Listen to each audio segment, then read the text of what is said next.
Assalamualaikum. Berjumpa lagi bareng Mimin di channel Kisah Inspiratif. Gimana kabar kalian semua? Moga selalu sehat-sehat ya.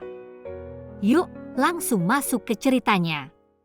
Di sebuah desa kecil yang dikelilingi sawah hijau dan perbukitan yang sejuk, hiduplah seorang lelaki bernama Rizwan, atau yang lebih sering dipanggil Juan. Kehidupannya bukanlah kehidupan yang mewah, jauh dari kemapanan dan kenyamanan.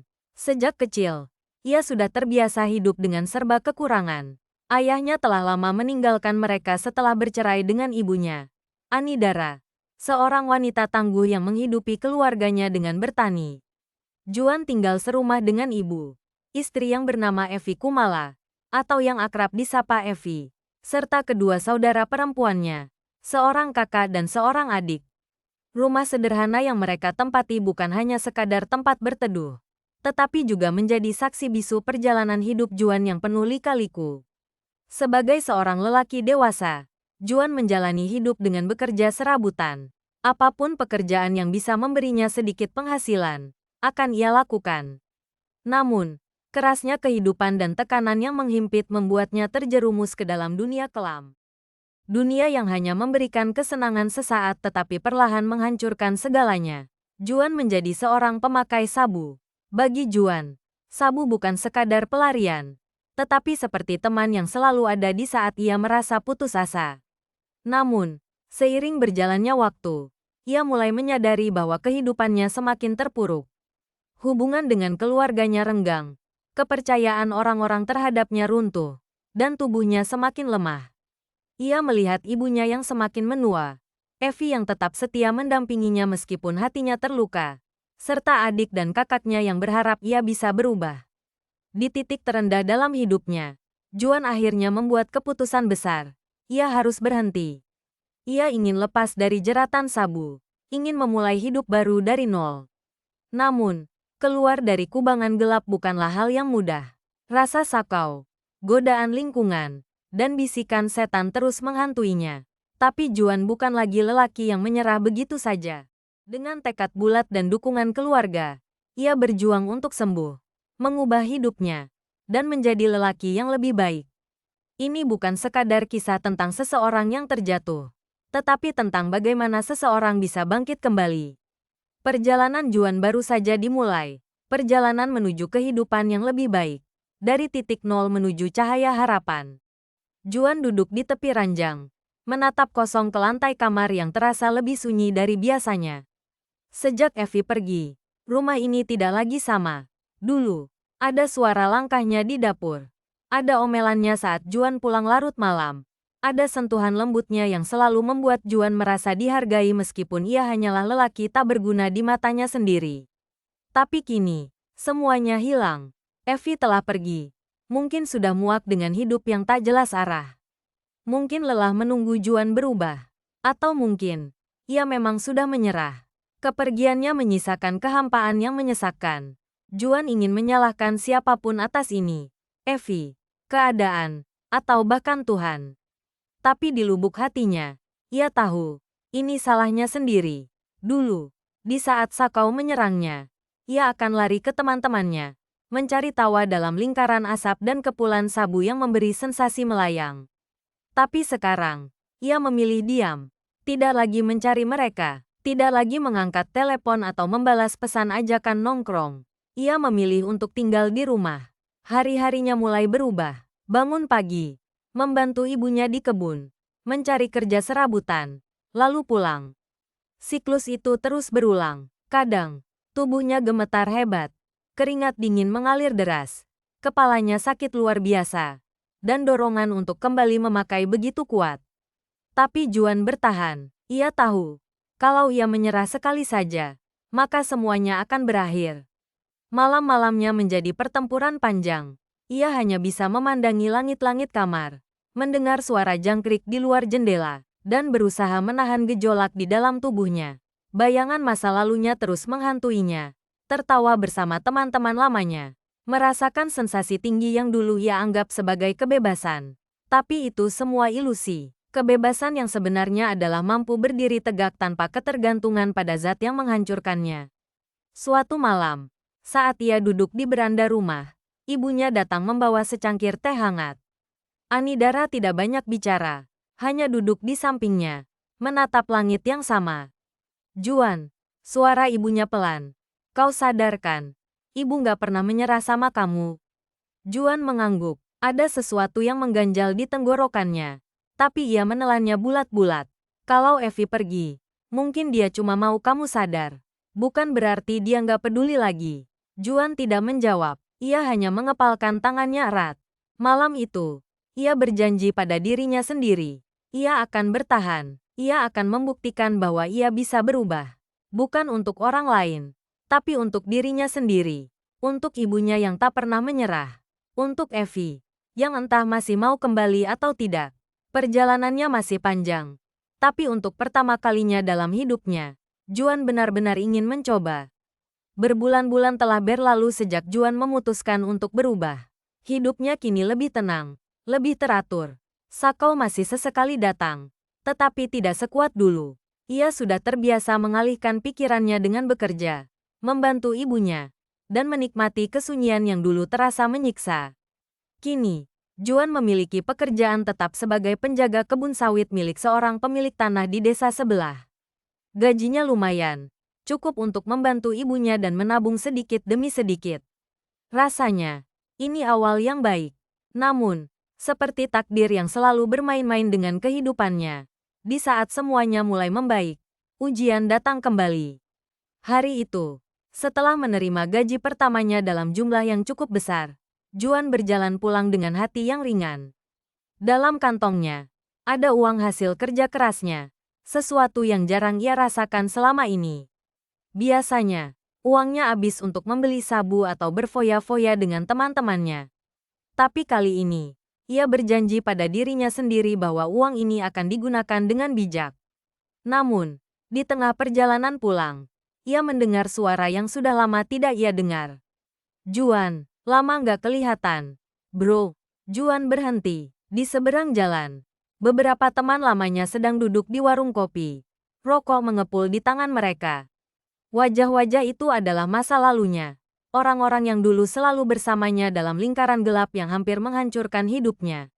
Juan ragu, ia bisa saja terus berjalan, pura-pura tidak mendengar, mengabaikan panggilan mereka dan pulang. Tapi ada sesuatu di dalam dirinya yang membuat langkahnya tertahan. Ia sudah lama tidak berbicara dengan mereka. Apakah salah jika ia hanya menyapa sebentar? Akhirnya, dengan setengah hati, ia melangkah mendekat, sekedar menyapa. Katanya pada diri sendiri. Tapi ia lupa bahwa godaan selalu datang tanpa peringatan. Satu tegukan kopi berubah menjadi tawa-tawa nostalgia. Satu batang rokok berubah menjadi obrolan panjang yang mengingatkan Juan pada masa lalu.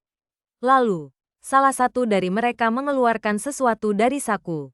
Sebuah plastik kecil berisi bubuk putih yang begitu familiar bagi Juan. Kali ini gratis. Bro, buat rayain gaji pertamamu, kata salah seorang temannya, menyeringai.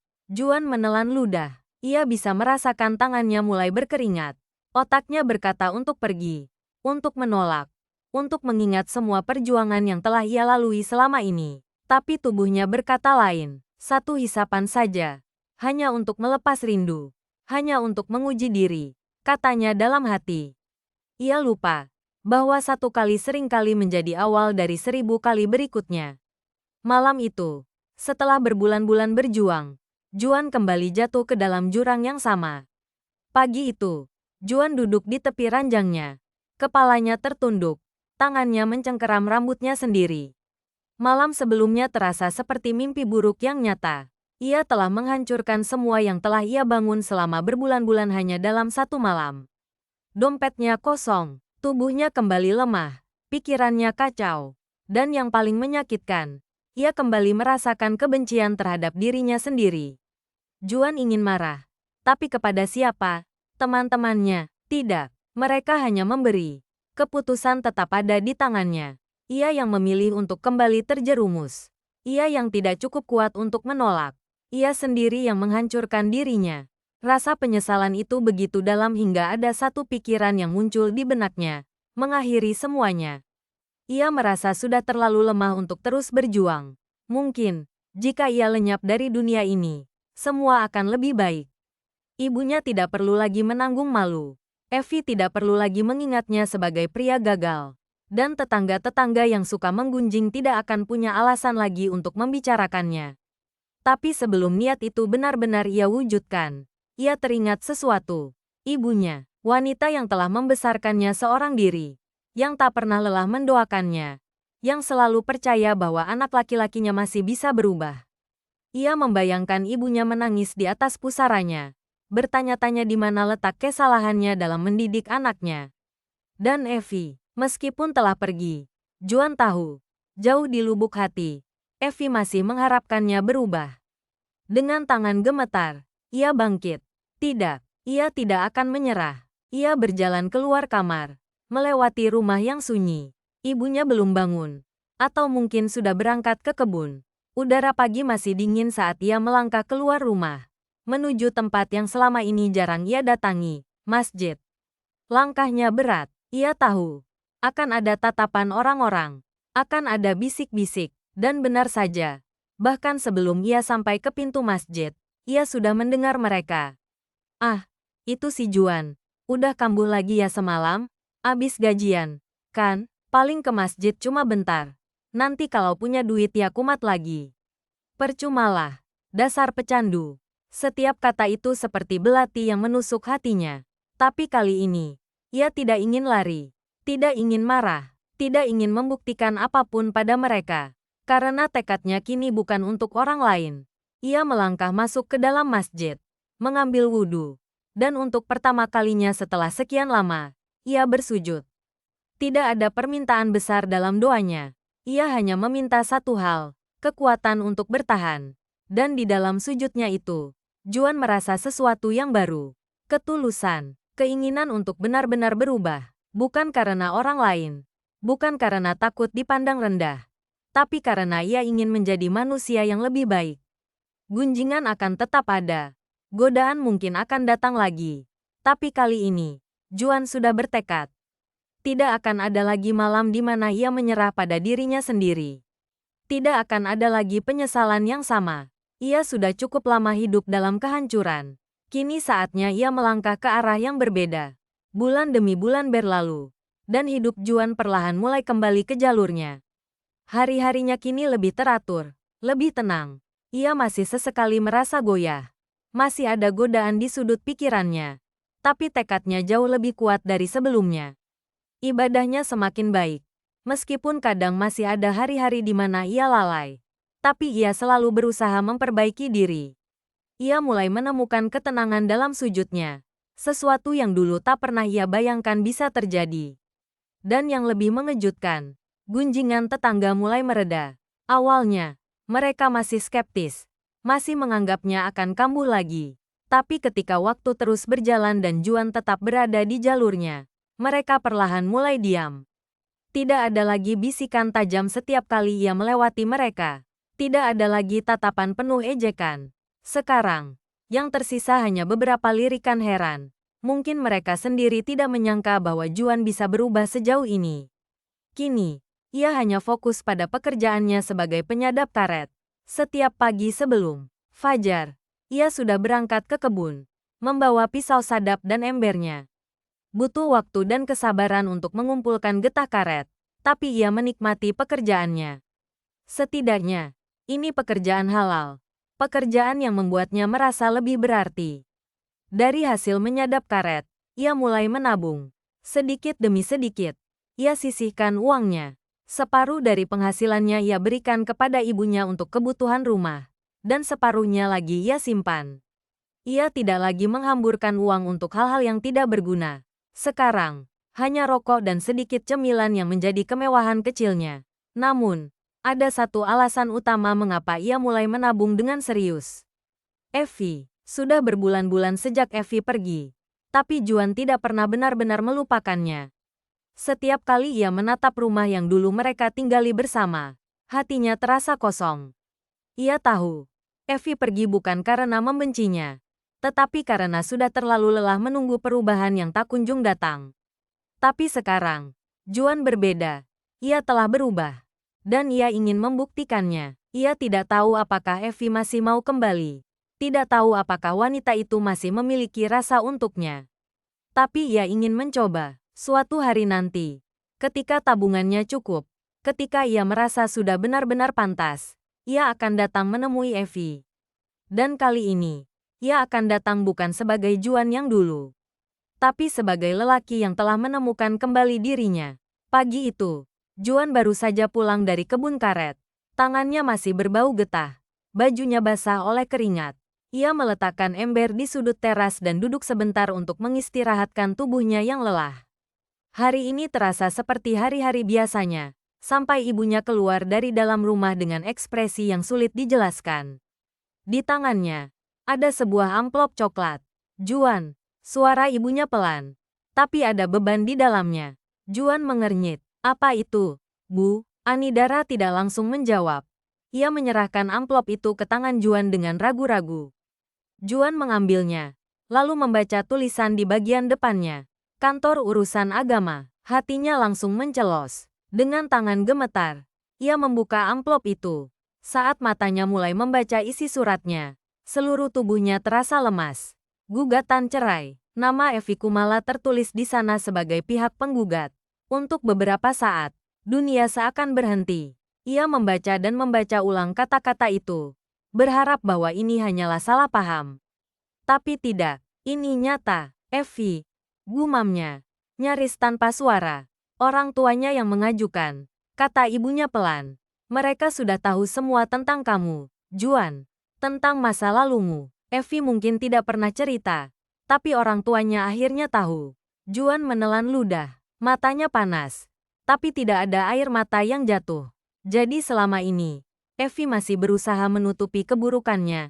Ia tidak pernah menceritakan semua penderitaan yang ia alami selama menjadi istri Juan.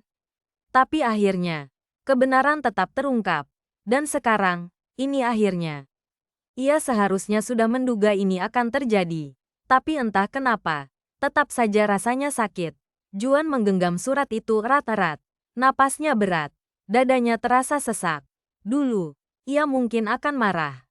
Mungkin akan menyalahkan keadaan. Menyalahkan orang tua Effie. Atau bahkan menyalahkan Effie sendiri. Tapi sekarang, ia tahu bahwa semua ini salahnya sendiri. Ia terlambat. Berbulan-bulan ia berusaha memperbaiki diri. Menabung untuk membawa Effie kembali. Berharap bahwa suatu hari ia bisa memulai semuanya dari awal. Tapi harapan itu kini hancur berkeping-keping hanya dalam satu lembar kertas. Effie sudah yakin. Akhirnya Juan bertanya. Meskipun ia tahu jawabannya mungkin akan semakin menyakitkan. Ibunya menghela napas. Dia anak yang baik, Juan. Aku yakin dia masih peduli sama kamu. Tapi, dia sudah terlalu lelah. Juan terdiam. Ia menatap surat itu sekali lagi. Lalu menggenggamnya erat sebelum akhirnya menarik napas panjang. Aku harus terima. Ya, tanyanya lirih. Lebih kepada dirinya sendiri daripada kepada ibunya. Anidara menatap anaknya dengan penuh iba. Kamu sudah berusaha, Juan. Tapi ada hal-hal yang tidak bisa kita perbaiki. Sekeras apapun kita mencoba. Juan mengangguk pelan. Hatinya hancur. Harapannya pupus. Tapi satu hal yang pasti. Ia tidak akan kembali ke masa lalunya.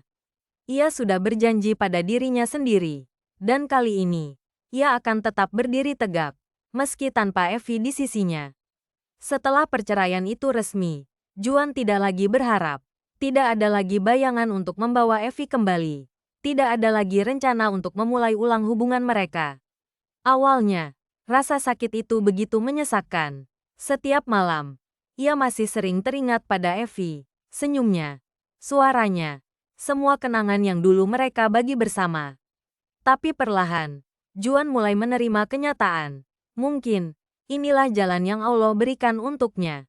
Mungkin, ini cara Tuhan mengajarkannya bahwa tidak semua yang hilang harus dikejar kembali. Ada hal-hal yang memang harus dilepaskan agar bisa berjalan lebih jauh. Kini, Juan hanya ingin memperbaiki dirinya sendiri. Ia tetap bekerja sebagai penyadap karet, bangun sebelum fajar dan kembali saat matahari mulai tinggi. Ia tetap rajin ke masjid.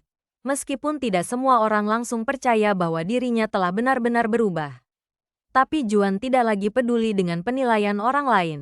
Hidupnya kini punya tujuan baru, membangun sesuatu untuk masa depannya sendiri. Ia mulai berpikir untuk menanam sawit di tanah mereka yang luasnya kurang dari 1 hektar. Tidak banyak, tapi cukup untuk menjadi investasi jangka panjang. Ia tahu bahwa sawit bukan tanaman yang bisa langsung menghasilkan. Butuh bertahun-tahun sebelum bisa dipanen. Tapi Juan tidak keberatan menunggu. Dulu, ia selalu ingin segalanya instan. Uang cepat, kesenangan cepat, tanpa memikirkan masa depan. Tapi kini, ia paham bahwa semua yang baik butuh proses. Setiap uang yang ia dapat dari menyadap karet, ia sisihkan sedikit demi sedikit. Ia tidak lagi menghamburkan uangnya untuk hal-hal yang tidak penting. Hanya sekadar untuk rokok dan sedikit cemilan. Selebihnya ia tabung. Sedikit-sedikit lama-lama jadi bukit. Katanya dalam hati setiap kali memasukkan uang ke dalam celengan yang ia simpan di kamarnya. Mungkin butuh waktu bertahun-tahun sebelum ia bisa melihat hasil dari usahanya. Tapi tidak apa-apa. Kali ini, Juan tidak lagi ingin terburu-buru. Ia sudah belajar dari masa lalunya. Dan ia tidak ingin mengulang kesalahan yang sama. Setahun telah berlalu, Juan kini bukan lagi pria yang sama seperti dulu. Ia bukan lagi lelaki yang menghamburkan uangnya untuk hal-hal yang tidak berguna. Bukan lagi seseorang yang terjebak dalam lingkaran kelam yang hampir menghancurkan hidupnya. Ia kini adalah seorang pekerja keras yang punya tujuan. Dengan uang yang ia kumpulkan sedikit demi sedikit selama setahun terakhir, akhirnya ia memiliki cukup modal untuk mewujudkan rencananya. Menanam sawit, tanah yang kurang dari 1 hektar itu kini siap digarap. Bukan pekerjaan mudah, tapi Juan tidak mengeluh. Ia membeli bibit sawit, pupuk, dan beberapa peralatan sederhana. Setiap pagi ia tetap menyadap karet seperti biasa, bekerja hingga siang hari untuk mendapatkan penghasilan tetap. Namun, selepas pulang, bukannya beristirahat, ia langsung menuju lahannya. Ia mulai dari membersihkan gulma yang tumbuh liar, mencabut akar-akar yang bisa menghambat pertumbuhan sawitnya nanti. Satu persatu, ia menanam bibit sawit dengan tangannya sendiri. Tak ada yang membantunya, tak ada yang memberi semangat atau berkata bahwa ia melakukan hal yang benar. Tapi ia tidak butuh itu. Kali ini, Juan bekerja bukan untuk membuktikan sesuatu kepada orang lain. Ia bekerja karena ia ingin hidup yang lebih baik. Karena ia ingin punya sesuatu yang bisa ia andalkan di masa depan. Setiap hari, meskipun tubuhnya lelah, ia tetap melangkah ke lahannya. Setelah berbulan-bulan bekerja keras, akhirnya Juan berdiri di tengah lahannya yang kini dipenuhi bibit sawit yang telah ia tanam dengan tangannya sendiri. Ia mengusap keringat di dahinya dan tersenyum. Impian kecilnya kini menjadi nyata. Meski masih butuh waktu bertahun-tahun sebelum pohon-pohon sawit itu bisa dipanen, Juan merasa bangga. Ia telah melalui banyak rintangan. Dan kini ia punya sesuatu yang bisa ia sebut sebagai hasil kerja kerasnya sendiri. Namun, perjalanan belum selesai. Juan sadar bahwa menanam saja tidak cukup. Ia harus belajar bagaimana cara merawat sawit dengan baik agar bisa tumbuh subur. Di kampungnya, tidak banyak orang yang bisa ia tanyai soal itu. Satu-satunya cara adalah mencari informasi di internet. Maka, sore itu, ia pergi ke warnet satu-satunya di kampungnya. Sudah lama sekali ia tidak duduk di depan layar komputer. Dan saat tangan kasarnya menyentuh keyboard, rasanya sedikit canggung. Ia mulai mencari informasi tentang cara perawatan sawit. Dari pemupukan, cara mencegah hama, hingga bagaimana mengelola panen di masa depan. Namun, sebelum keluar dari warnet, tiba-tiba ia teringat sesuatu. Facebook, sudah lama ia tidak membukanya. Dulu, sebelum hidupnya berubah, Facebook adalah tempatnya membuang waktu, bercanda dengan teman-teman, melihat kehidupan orang lain, atau sekadar menggoda Evi lewat komentar-komentar kecil di unggahannya. Dengan sedikit ragu, ia mengetik email dan kata sandinya. Akun berhasil masuk, tampilan Facebook yang familiar menyambutnya. Notifikasi lama, pesan-pesan dari teman-teman yang sudah tidak pernah ia balas. Ia menggulir layar, melihat beberapa unggahan teman-temannya. Dan saat itulah, matanya terpaku pada satu foto yang muncul di berandanya. Evi, berbalut gaun pengantin, bersama pria lain di sampingnya. Pernikahan, dunia Juan terasa berhenti sesaat. Hatinya berdegup kencang, dadanya terasa sesak. Ia menatap layar monitor itu lama, seolah tidak percaya dengan apa yang dilihatnya. Evie sudah menikah lagi. Wanita yang dulu ia harapkan bisa kembali, kini telah menemukan seseorang yang baru. Seketika, semua kenangan bersama Evie kembali menghantamnya seperti gelombang yang datang tanpa peringatan. Suara tawa Evie, caranya memanggil nama Juan, bagaimana mereka dulu berjanji untuk selalu bersama. Semua itu kini terasa seperti ilusi yang telah lenyap. Ia menelan ludah, mencoba menguatkan hatinya. Tapi rasa sakit itu nyata. Tanpa sadar, jemarinya mengepal. Bukan marah, bukan benci, tapi kesedihan yang begitu dalam. Ia tidak bisa menyalahkan siapapun. Evie berhak bahagia. Evie berhak mendapatkan seseorang yang bisa menjaganya lebih baik daripada dirinya dulu. Namun tetap saja, sulit menerima kenyataan bahwa ia benar-benar telah kehilangan wanita yang pernah menjadi bagian terbesar dalam hidupnya. Dengan napas berat, Juan menutup tab Facebook dan bangkit dari tempat duduknya. Tanpa banyak kata, ia keluar dari warnet dan berjalan pulang dalam diam. Langkahnya terasa berat, seolah semua tenaga yang ia kumpulkan selama ini menguap begitu saja. Malam itu, untuk pertama kalinya setelah sekian lama, Juan duduk sendirian di kamarnya, menatap langit-langit yang gelap. Ia berpikir, apakah ini balasan untuk semua kesalahan masa lalunya? Apakah ini hukuman karena dulu ia menyia-nyiakan seseorang yang begitu mencintainya? Atau mungkin, ini cara Tuhan mengajarkannya bahwa tidak semua yang hilang harus kembali? Ia tidak tahu. Yang ia tahu, malam itu, kesepian kembali menyelimuti hatinya. Hari-hari setelah melihat foto pernikahan Evie terasa begitu berat bagi Juan. Pagi-pagi ia masih bangun seperti biasa. Tapi kini tidak ada semangat untuk berangkat menyadap karet. Ia hanya duduk di teras rumah, memandangi kebunnya dengan pikiran kosong. Makanan yang disajikan ibunya pun hanya disentuh sedikit. Rokoknya semakin sering habis. Tapi semangat hidupnya terasa semakin menipis. Ia merasa hampa. Bayangan Evie selalu muncul di benaknya. Setiap kali menutup mata, ia teringat wajah wanita itu dalam balutan gaun pengantin. Setiap kali melangkah keluar rumah, ia mendengar suara-suara orang berbicara tentang betapa bahagianya Evie kini bersama pria barunya. Rasa sakit itu masih nyata, masih menyesakkan dada. Hari itu, saat matahari mulai turun, ibunya akhirnya tidak bisa lagi berdiam diri melihat anaknya seperti ini. Anidara duduk di samping Juan yang termenung di teras, menatap tanah kosong di depannya. Juan, suara ibunya lembut, penuh kasih sayang. Juan tidak langsung menoleh. Tapi ibunya tahu bahwa anaknya mendengar. Kamu mau sampai kapan seperti ini? Tanya ibunya pelan. Juan menarik napas dalam. Aku gak tahu. Bu. Anidara tersenyum tipis, lalu mengelus punggung tangan anaknya. Kamu masih menyimpan harapan untuk dia kembali, ya? Juan tertawa kecil. Hambar. Sudah terlambat, Bu. Kalau sudah tahu terlambat, kenapa masih kamu biarkan diri kamu tersiksa begini? Juan terdiam. Apa kamu lupa? Kamu sudah berjuang sejauh ini. Nak, kamu sudah tinggalkan semua kebiasaan burukmu. Kamu sudah bangun hidupmu dari nol. Lihat kebun kecilmu di sana. Itu semua hasil kerja kerasmu. Apa kamu mau menghancurkan semua itu hanya karena kamu kehilangan sesuatu yang memang bukan untukmu lagi? Mata Juan mulai terasa panas. Bu. Suaranya bergetar. Aku tahu sakit. Juan, lanjut ibunya. Tapi yang sudah berlalu biarlah berlalu. Tuhan mungkin mengambil satu hal dari hidupmu. Tapi bukan berarti hidupmu berakhir. Masih ada aku. Masih ada adik dan kakakmu. Masih ada masa depan yang bisa kamu bangun. Juan menunduk. Kata-kata ibunya seperti tamparan keras yang menyadarkannya. Benar, kenapa ia harus menghancurkan hidupnya lagi hanya karena satu kehilangan? Bukankah ia sudah belajar bahwa tidak semua yang hilang harus kembali? Bukankah ia sudah memutuskan untuk memperbaiki dirinya? Bukan untuk orang lain, tapi untuk dirinya sendiri. Malam itu, setelah sekian lama, Juan bersujud lama dalam doa. Ia tidak lagi meminta untuk menghapus rasa sakit itu, tapi ia meminta agar Tuhan memberinya kekuatan untuk terus melangkah. Dan esoknya, saat matahari terbit, untuk pertama kalinya setelah sekian hari, Juan kembali ke kebunnya dengan cangkul di tangan, siap untuk kembali bekerja.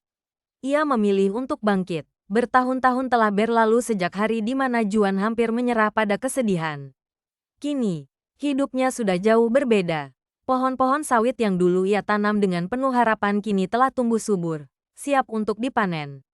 Setiap tandan buah yang ia petik adalah bukti kerja kerasnya. Bukti bahwa ia mampu bangkit dari keterpurukan dan membangun hidupnya kembali. Tidak ada lagi rasa sakit ketika mengingat Evie.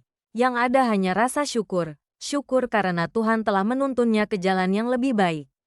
Kini, jika ia mendengar kabar tentang Evie, ia tidak lagi merasa sesak. Justru, ada senyum kecil di wajahnya. Karena ia tahu bahwa kebahagiaan tidak hanya datang dalam satu bentuk. Ia telah menemukan kebahagiaan dengan caranya sendiri. Hari-hari terus berlalu. Dan kini bulan Ramadan hampir tiba. Seperti setiap tahunnya, bulan suci ini selalu membawa semangat baru bagi Juan. Tapi kali ini berbeda, lebih spesial. Karena ini adalah Ramadan pertamanya sebagai pria yang benar-benar mandiri. Sawitnya mulai menghasilkan. Uang dari hasil panennya cukup untuk memenuhi kebutuhan keluarganya. Ia tak perlu lagi bekerja serabutan atau merasa rendah diri karena dulu pernah gagal. Ia bisa memberi ibunya lebih dari sekadar uang belanja. Ia bisa menyiapkan pakaian baru untuk adiknya. Ia bisa membeli bahan makanan terbaik untuk berbuka puasa bersama keluarga. Dan yang terpenting, ia bisa merasakan ketenangan yang selama ini ia cari. Lebaran tinggal sebulan lagi. Juan merasa bersemangat seperti anak kecil yang menunggu hari raya. Bukan karena ingin membeli barang baru atau pamer keberhasilan, tapi karena ia ingin merayakan kemenangan sejatinya. Kemenangan atas dirinya sendiri. Dulu, ia pernah tersesat. Dulu, ia pernah jatuh begitu dalam. Tapi kini, ia berdiri tegak, menatap masa depan dengan keyakinan penuh. Hidupnya mungkin tidak sempurna, tapi ia telah menemukan kedamaian. Lebaran akhirnya tiba. Pagi itu, Juan berdiri di depan rumah sederhana yang dulu pernah menjadi saksi jatuh bangunnya dalam hidup. Kini, rumah itu terasa lebih hangat, lebih penuh dengan kebahagiaan.